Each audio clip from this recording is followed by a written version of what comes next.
그다음에 이제 정말 복잡한 지역이 경기 평택 을입니다. 이제 국민의힘에서는 이 지역 토박이에요. 유이동 전 의원이 이제 공천을 받았고 조국 혁신당 대표는 조국 대표, 김재현 진보당 대표, 황교안 자유와 혁신 대표까지 이제 3대표가 이미 출사표를 내고 또 뛰고 있어요. 근데 어쨌든 이 핫한 지역구에 이제 강호의 장수들이 다 왜 평택을 이렇게 모이게 됐는지 모르겠는데 어쨌든 이 지역에 김용남 전 의원이 이제 공천이 됐어요. 근데 알고 보니까 두 분이 김용남 전문가예요. 김용남 전 의원하고 함께 작년에 대망론이라는 책을 함께 쓰셨고 또 19대 국회에서 함께 그래도 의원 생활을 하셨잖아요. 친구예요, 친구. 같은 지역 출신인. 네. 아 진짜 김용남 전문가 두 분 나오셨네요. 꼭 전문가까지는 아니고. 친구면 전문가죠. 네. 그냥 관찰자 정도로 전. 네. 근데 보면 지금 단일화가 될 것 같지는 않아요. 그래서 민주당이 이 김용남 전 의원을 저격수로 진짜 공천을 한 것인지 아니면 단일화 메이트로 공천을 한 것인지 이거 두 분 어떻게 보시는지 정말 궁금해요. 아니 일단 단일화 얘기는 지금 너무 이른 얘기잖아요. 네. 김용남은 어제 공천돼가지고 오늘 아마 평택 갔을 텐데 가자마자 공천장도 못 받았어. 단일화 얘기가 나오는 거는 정상이 아니고 네. 일단 김용남 의원도 어쨌든 캠페인을 좀 해봐야죠. 그리고 막판까지 봐서 단일화하지 않으면은 국민의힘에 다시 넘겨주겠다 싶으면 그 얘기가 자연스럽게 나올 거예요. 근데 지금 벌써 단일화 얘기가 나오는 건 너무 앞서가는 거고. 네. 그리고 민주당에서 김용남 의원을 공천한 게 무슨 단일화 카드로 썼다고 저는 생각하지 않습니다. 네. 물론 조국신당 대표, 조국혁신당 대표하고 한 지역에서 경쟁하는 게 껄끄러울 수 있어요. 민주당 의원들이나 혹은 민주당 후보들 네. 다수에게. 그래서 이광재 전 지사도 그런 점 때문에 평택은 거의 공개적으로 가지 않겠다 이렇게 얘기를 한 거지 않습니까? 근데 그에 비한다면은 우리가 흔히 이제 안면이 바친다는 얘기를 하잖아요. 네. 그러니까 김용남 의원은 안면이 바치는 건 없어요. 왜냐하면 이 진영에 있지 않았고, 네. 그리고 민주당에서 계속 이제 정치를 했다면 김용남 의원이 어쨌든 그 진영 논리라는 것으로 인해서 본인이 면이 바칠 텐데.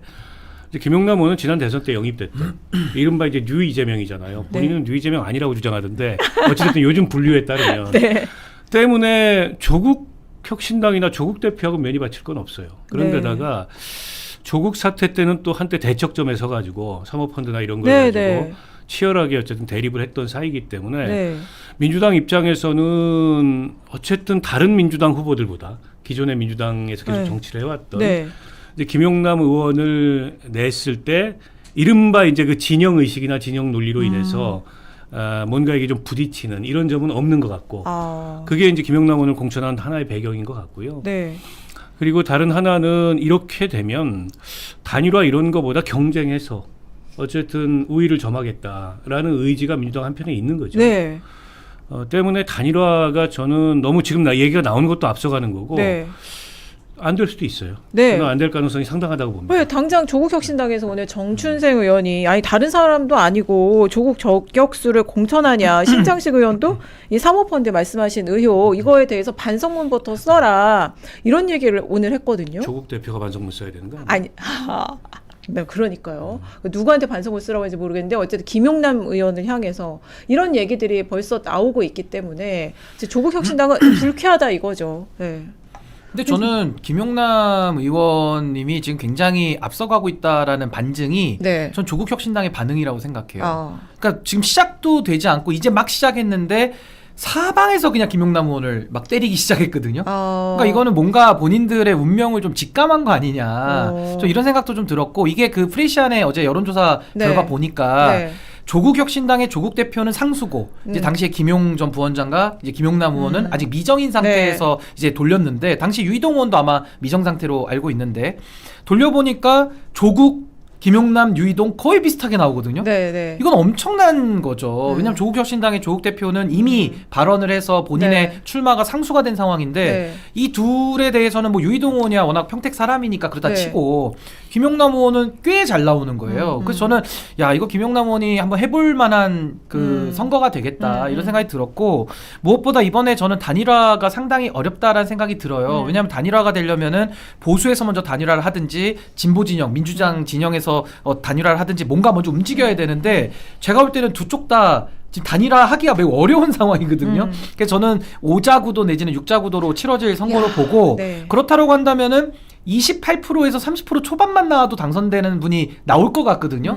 그럼 민주당 입장에서 제일 유리하죠. 그래서 저는 김용남 의원이 가지고 있는 어떤 인지도나 또 역량 이런 걸로 봤을 때는 전 평택을 공천받은 거 진짜 당 지도부에 감사하셔야 될 것 같아요. 김용남 되게 좋은 일이라고 저는 생각합니다. 그러니까 그거는 그 말인 즉슨 네. 이 평택을 선거에서 저도 이겨도 김용남 전 의원한테는 나쁠 게 없다. 너무 좋은 선택지고 그러니까 지금 조국혁신당이 뭐 최고위원분들부터 해가지고 다 일어나서 지금 김용남 의원 때리기를 하고 있잖아요. 근데 거기에 대해서도 김용남 의원이 뭐 발끈하실 법도 한데 그냥 차분하게 네. 대응을 잘 하시면서 그냥 뭐 공격을 하면 거기에만 대응을 할 뿐 어떤 이런 네거티브 정책 하기 싫다 이렇게 말씀하신 것도 굉장히 보기 좋았고 저는 이 선거가 상당히 기대가 되고 네. 전 민주당에 상당히 도움이 되는 그런 지역구가 되지 않을까. 전 공천 잘했다고 봅니다. 이게 이제 그 3당이 선거를 치르기가 굉장히 어려운 게 늘 이제 구도 밖으로 밀려나기 때문에 그래요. 그러니까 이번 선거도 결국에는 집권당의 안정이냐 네. 아니면은 야당의 견제냐 이게 네. 기본 구도입니다. 네. 근데 3당은 어정쩡해요. 네. 그래서 조국 대표가 뭐 국힘 제로 네. 그러니까 일종의 이제 야당에 대한 심판, 끝나지 네. 않은 윤석열 심판 이걸 들고 나왔는데 근데 평택이라는 지역구가 조국혁신당에서는 험지 중에 험지다.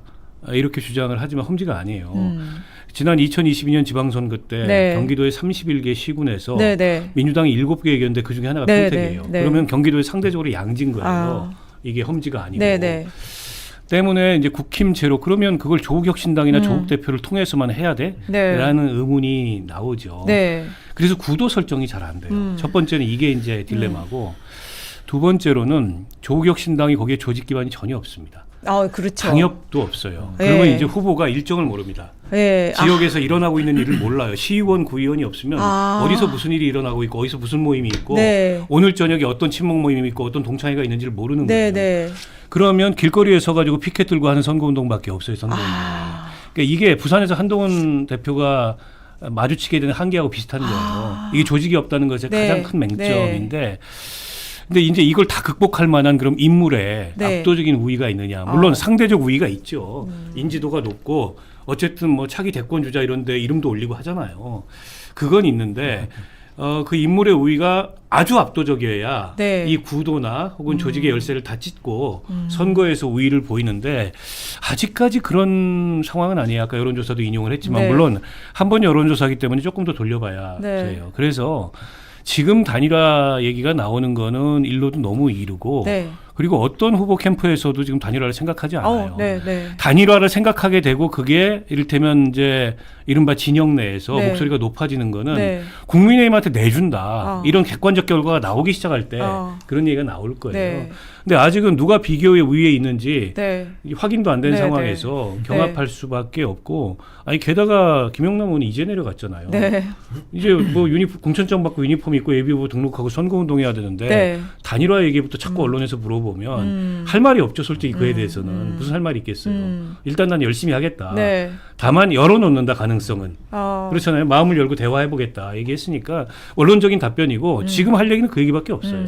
그리고 이런 것도 비슷한 것 같아요. 최근에 갤럽에서도 정당별 호감도 지지를 그 조사를 하거든요. 근데 호감도가 조국혁신당도 막 30몇 프로 이렇게 나와요. 근데 지지도로 보면은 2, 3% 나오거든요. 그러니까 무슨 말이냐면 인지도가 높고 호감도가 높으면은 지지받을 가능성이 열리는 거지 지지를 받는 건 아니에요. 근데 우리가 선거라는 거는 투표함에 들어가서 투표장에 들어가서 그 후보를 찍어야지 연결이 되는 거거든요. 그러니까 그 지지로 연결시키는 거는 좀 다른 차원의 문제이기 때문에 전 조국 대표가 인지도가 높은 건 사실이고 대선 주자로 분류되는 건 맞는데 전 그게 지지로 연결되는 건 별개의 차원이다라는 생각이 들고 또 하나는 민주당도 좋은 점은 이 김용남 의원을 통해 가지고 뉴 이재명 현상이라고 하는 이재명 정부의 효과, 그러니까 실용과 통합과 국익의 모습이 이제는 평택 지역에서도 하나의 어떤 구도로서 이게 잡힌다는 거는 매우 좋은 점이고 또 하나는 평택에 AI 반도체 관련돼서 할 얘기가 많거든요. 근데 김용남 의원이 경제 전문가고 네. 또 AI에 대해서도 관심 되게 많아요. 그래서 저희가 막 작년에 막 같이 공부도 하고 막 이런 여러 가지 활동도 했었는데 조국 전문가이기도 하고. 그러니까 전문가고. 그러니까 네. 저는 김용남 의원이 미래를 여는 선거, 그 네. 미래 지도자들이 열어가는 선거로 이제 프레임을 짜서 뭐 대표분들 많이 나오시니까 네. 크게 선거를 치러 나간다면은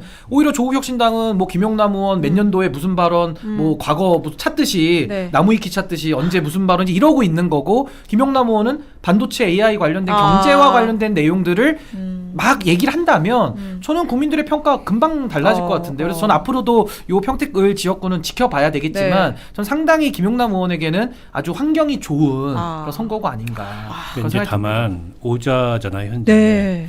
근데 뭐 개혁신당도 후보를 낸다는 얘기가 있어서 육자가 될 수도 있어요. 예. 이제 그럴 경우에 아까 이제 신 변호사도 20% 후반대, 30% 초반대가 당선권이 될 수 있다. 근데 이제 국민의힘의 유이동 후보가 그렇게 만만한 사람은 아니에요. 그렇죠. 거기서 3선을 네. 했고 팽성읍이라고 네. 그 이제 선거구내에 네. 어떻게 보면 미군기지 아주 오래된 전통과학이 네. 있는데 거기 출신이에요. 네. 팽성읍 태생이에요. 때문에 이제 바닥과의 밀착의 정도는 유이동 후보가 제일 강한 후보예요. 그리고 네. 유이동 빼고는 전부 지금 평택 출신이 아니에요. 그러니까 본인으로서는 그게 선명한 대비가 된다고 생각할 거예요. 아직은 유이동 후보가 어쨌든 국민의힘에 대한 혹은 윤석열에 대한 심판 네. 여론이 있기 때문에 별로 지지율이 안 잡히는데 시간이 가면 어쨌든 거기서 3선을 했던 그런 예. 바닥의 저력이 올라올 수가 있어요. 그러면 유이동이 30% 찍으면 유이동이 되는 거일 수도 있어요. 그러니까 그 상황이 되면 이제 단일화 얘기가 나온다는 거예요. 네. 그리고 또 한 가지는 이제 황교안 후보가 지금 여론조사에서 저는 앞으로 줄어들 거라고 생각합니다만 네. 10% 정도가 나와요. 그러면 보수 쪽에서도 단일화 얘기가 나올 가능성이 있어요. 네. 이제 한쪽이 단일화되면 다른 한쪽을 확 자극할 가능성이 있거든. 네. 우리도 해야 되는 거 아니냐. 물론 저는 유이동 황교안 사이의 단일화 가능성은 그렇게 높지 않다고 예. 봐요. 왜냐하면 유이동 입장에서는 그걸 하면 잃는 것도 커요. 네. 중도층 표심이나 이런 걸 잃을 네. 가능성이 있기 때문에 굉장히 고심을 할 텐데 어쨌든 그 얘기가 안 나오진 않을 거란 말이에요. 그러니까 앞으로 이게 변수가 많아요. 변수가 많기 때문에 누가 캠페인을 설득력 있게 집중적으로 하느냐. 네. 그리고 누가 이제 구도를 굳히느냐. 네. 조국혁신당 입장에서는 이 구도를 찢을 만한 네. 이를테면 조국 대망론 같은 거를 어떻게 설득력 있게 펼치느냐. 이번에 보니까 무슨 대평택 시대 이래 가지고 네. 정책 비전을 거창하게 얘기했는데 그거 소용 하나도 없어요. 네. 이런 보궐선거에서는 그런 거 소용 하나도 네. 없습니다. 아니 조국이 평택에 살아보지도 않은 사람이 네. 대평택 시대를 열겠다 그러면 그게 무슨 설득력이 네. 있어요. 네. 그게 아니고 조국이라는 정치인이 대한민국 정치를 위해서 대한민국 정치를 바꾸기 위해서 왜 필요한가. 이걸 설득해야 되는데 그동안의 조국혁신당이나 조국 대표가 보여왔던 행보를 보면 네. 그냥 뭐 민주당하고 다를 바 없는 거 아니야? 네. 혹은 네. 민주당의 네, 그렇죠. 보조축 차별성이, 아니야? 예. 차별성이 없어요. 네. 게다가 합당 논의까지 하려다 무산되고 네. 게다가 본인이 안고 있는 여러 가지 약점들이 있잖아요. 그런 약점들이 선거 때 되면 다 살아납니다. 네. 그리고 김용남 의원한테 사과하라 그러는데 그거 건드려서 그러니까요. 사모펀드나 아니면 과거의 가족 문제 이거 건드려서 조국혁신당이 좋습니까? 김용남 의원이 그러니까 바로 얘기했어요. 그거 얘기하면 누구한테 유리할지 아니 모르겠다. 그러니까 저는 그 조국혁신당 의원들이 그 얘기 하는데 저 좀 한심하더라고요. 네. 그거 건드리면은 그게 자기 쪽으로 다 불똥이 튈 텐데 왜 저걸 건드리지? 그리고 어떤 후보를 공천하기를 바랬기에 그렇게 약간 배신감 느낀다는 뉘앙스로 그 반응이 나오는지 좀 의아하긴 했어요. 그게 아마 이제 민주당 귀책 사유가 있지 않냐. 그러니까 무공천해라. 이 주장의 연장선에 있는 건데 아니 어쨌든 공천을 했어요. 네. 공천을 한 마당에 어떤 후보는 되고 어떤 후보는 안 되고 뭐 조국혁신당에서 그런 얘기할 문제가 아니고 최선을 다해서 왜 조국이 여기서 당선돼야 되는지를 설득을 해라. 제가 보기에는 아직 그 설득력이 굉장히 약하다.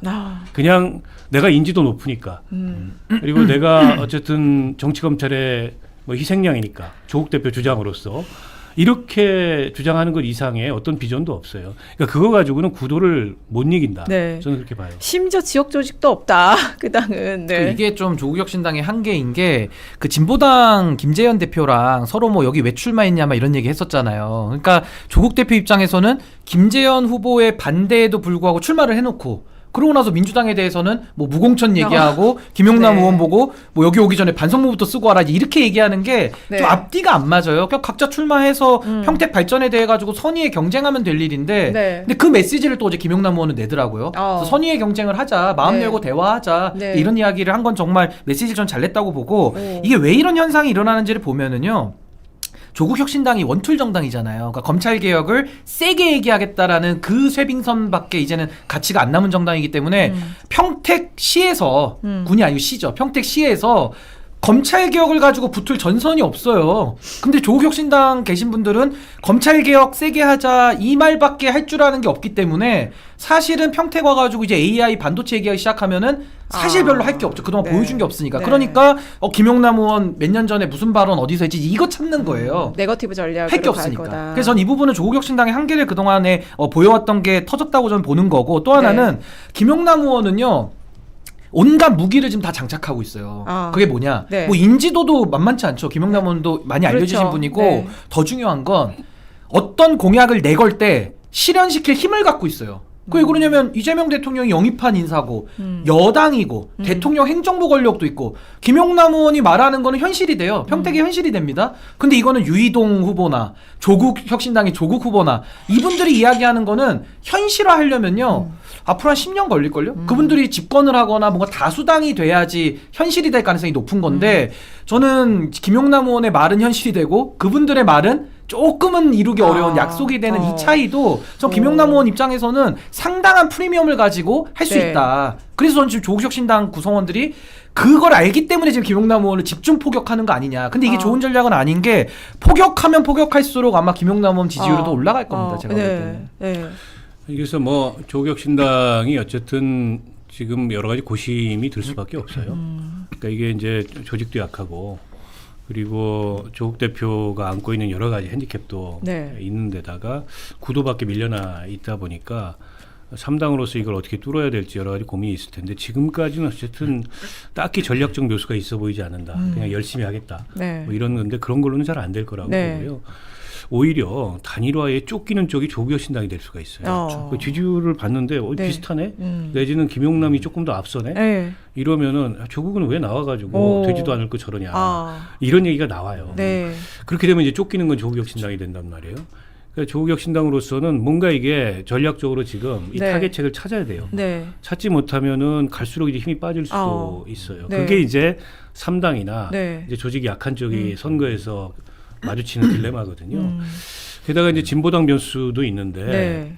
이제 진보당은 당선에 대한 기대도 있지만 당선에 대한 기대보다도 어쨌든 이 선거 과정을 통해 가지고 평택이라는 지역이 갖는 여러 특수성이 있습니다. 그렇죠. 거기 뭐 반도체 공장, 쌍용 이런 네. 그 어떻게 보면은 진보당의 주 조직화 대상인 그런 노동 밀집 지역이고 한때 거기 이제 뭐 미군 부대가 있어가지고 네. 또 매양리 뭐 포격장도 있고 네, 그래서 그랬죠. 그쪽 지역 주민들하고 이 밀착도가 오래된 관계예요. 그래서 일종의 이제 진보당 같은 경우에는 조직화 사업의 일환으로 이 선거를 진행하고 있는 측면도 있거든요. 그리고 거기가 조직이 굉장히 단단합니다. 때문에 게다가 이제 빈정도 좀 상했잖아요. 네. 조국 대표 쪽하고 네. 그러니까 진보당하고도 이게 단일화가 쉽지 네. 않아요. 어쩌면 민주당 진보당 간의 선단일화가 이루어질 수도 있어요. 왜냐하면 진보당은 늘 실리를 굉장히 중시합니다. 근데 조국혁신당에서 얻을 수 있는 실리는 없습니다. 있으면 집권당 쪽에 실리가 있지. 그렇게 되면 더더욱 고립될 가능성이 있거든요. 여러 가지로 지금 난관이 조성됐다. 이렇게 봅니다. 말씀하신 대로 이제 최근 선거에서 보면 이제 민주당이 4번을 이겼거든요. 그러니까 심지어 이제 윤석열 후보하고 이재명 대통령이 붙었던 대선에서도 이제 평택을에서는 이겼어요. 근데 오히려 조국 대표가 지금 출마해서 험지가 됐다. 이런 얘기가 나오는 판이라 그 선거가 흐르면 흐를수록 이제 그런 압박이 있을 수 있을 것 같습니다. 이 평택을 지역이 진짜 다이나믹하게 흘러갈 것 같아요.